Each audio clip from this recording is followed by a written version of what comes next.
English channel পেরিয়ে একদিনে যুক্তরাজ্যে পা রেখেছেন প্রায় ১২০০ অভিবাসী। ব্রিটেনের স্বরাষ্ট্র মন্ত্রণালয় জানিয়েছে, গত শনিবার ১১৯৪ জন অভিবাসী ১৮টি ছোট নৌকায় করে দেশটিতে পৌঁছেছেন। চলতি বছর এখন পর্যন্ত একদিনে এটি সর্বোচ্চ সংখ্যক অভিবাসন প্রত্যাশীর ইংলিশ চ্যানেল পেরিয়ে যুক্তরাজ্যে প্রবেশের ঘটনা। রোববার ১ জুন এক প্রতিবেদনে এই তথ্য জানিয়েছে ব্রিটিশ সংবাদ মাধ্যম বিবিসি। এদিকে একদিনে এত বেশি সংখ্যক অভিবাসীর প্রবেশের ঘটনায় গভীর উদ্বেগ প্রকাশ করেছেন ব্রিটেনের প্রতিরক্ষা মন্ত্রী জন হিলি। তিনি স্কাই নিউজের একটি টক শোতে বলেন, গত ৫ বছরে যুক্তরাজ্য তার সীমান্ত নিয়ন্ত্রণ হারিয়েছে। তিনি আরও বলেন, অভিবাসীদেরকে যেভাবে চোরা কারবারিরা ট্যাক্সির মতো তুলে এনে চ্যানেল পার করাচ্ছে তা খুবই ভয়ঙ্কর ও উদ্বেগজনক।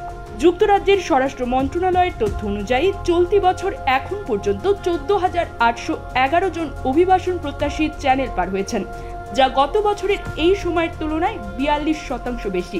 আর ২০২৩ সালের তুলনায় এই সংখ্যা প্রায় দ্বিগুণ।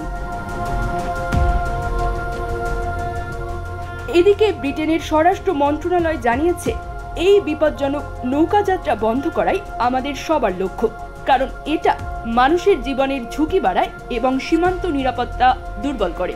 মানব পাচারকারীরা এসব অসহায় মানুষের প্রাণ যাবে কিনা তা নিয়ে ভাবে না, তারা শুধু টাকা চায়।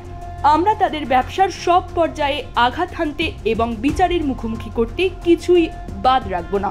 ব্রিটিশ সরকার জানায়, এই লক্ষ্যে তারা একটি গুরুত্বপূর্ণ এবং সুসংগঠিত পরিকল্পনা হাতে নিয়েছে, যাতে এই চক্রগুলোর কার্যক্রম পুরোপুরি ভেঙে ফেলা যায়।